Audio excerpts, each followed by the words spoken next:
Hello, bonjour à vous et bienvenue sur Fiscalite. Si vous arrivez sur cette chaîne pour la première fois, je me présente rapidement. Je suis Ervine Nadège, entrepreneur web et comptable indépendant. Je partage sur cette chaîne les résultats de mon expérience en entreprise et le résultat de mes recherches sur l'entrepreneuriat, l'investissement, la création des richesses, la gestion des entreprises.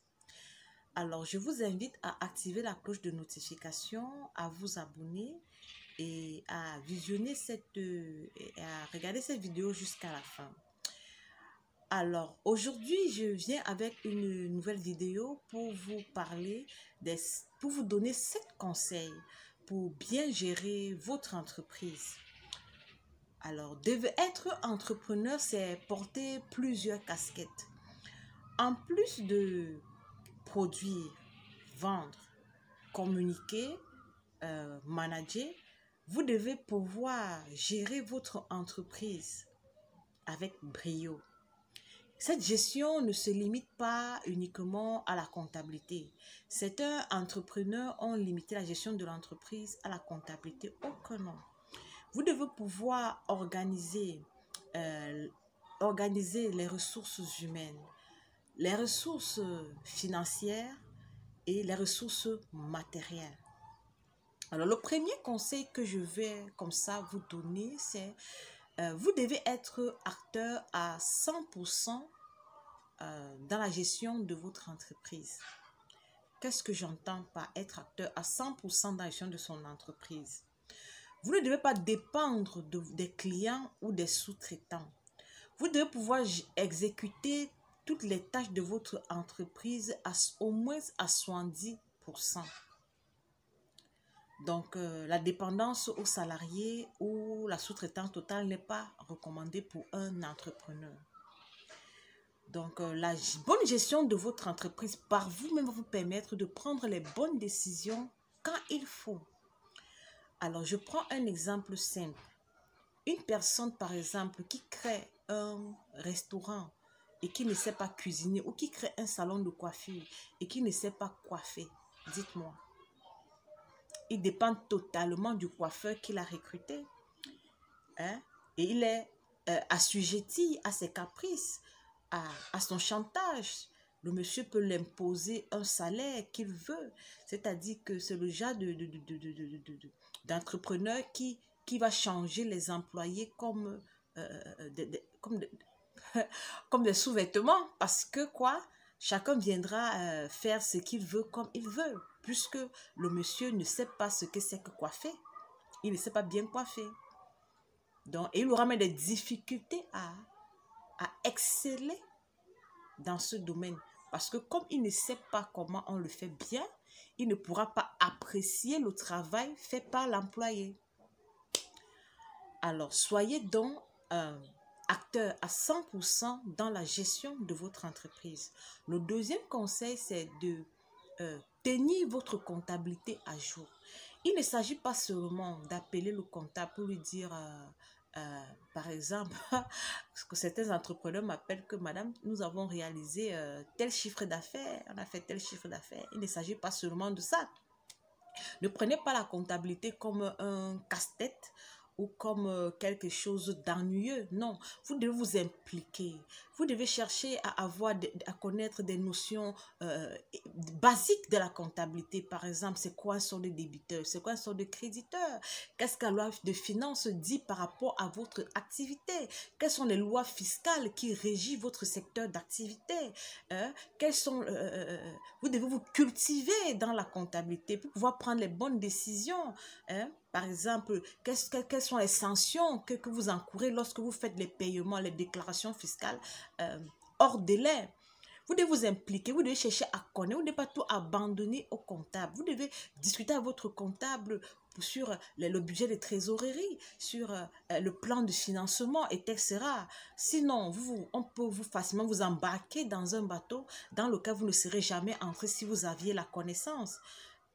Vous comprenez un peu, la connaissance va vous permettre de prendre une très bonne décision. Alors, le troisième conseil que je vous donne, c'est de faire attention, de bien gérer les décalages de paiement. Les décalages de paiement. Ici, il s'agit de bien gérer le décalage entre le paiement de vos fournisseurs et le règlement de vos clients. Bien entendu, c'est quand vos clients vont vous payer que vous allez utiliser cet argent pour payer vos fournisseurs. Si vos clients vous règlent à 45 jours et que vous réglez aux fournisseurs à 30 jours, il y a un problème. Il y a un problème. Il y a un gros problème. Vous devez plutôt négocier les délais de paiement de vos fournisseurs plus longs par rapport au délai de règlement de vos clients. C'est-à-dire que vos clients vous regardent 30 jours, vous fixez les délais de règlement de vos fournisseurs à 45 jours pour vous donner un temps. Si le client ne règle pas à temps, vous savez que vous avez une marge pour pouvoir gérer les factures fournisseurs. Vous pouvez aussi faire des prévisions budgétaires. Vous pouvez demander aussi pour prévenir les crises de trésorerie et les conflits avec les fournisseurs ou les salariés. Vous pouvez aussi négocier à votre banque un découvert bancaire, par exemple. Le quatrième conseil que je viens comme ça vous donner, c'est établir un calendrier de date butoir. C'est-à-dire que vous devez avoir un calendrier où vous avez noté quand est-ce que vous payez les impôts, quand est-ce que vous payez la taxe d'hygiène, quand est-ce que vous payez. Il ne faut pas que le délai passe et puis vous vous rendez compte, ah, on devait payer la taxe d'hygiène le mois passé, on ne l'a pas fait. Non, ce sont des pénalités, vous allez payer des pénalités. C'est de l'argent dépensé, l'argent dont vous avez besoin pour faire autre chose. Donc, établissez un calendrier de date butoir. Même pour le suivi des règlements clients, vous devez avoir un calendrier qui vous dit tel client doit me régler à telle date, tel autre me règle à telle date, moi j'ai tel fournisseur à régler à telle date, j'ai tel impôt que je paye à telle période, etc.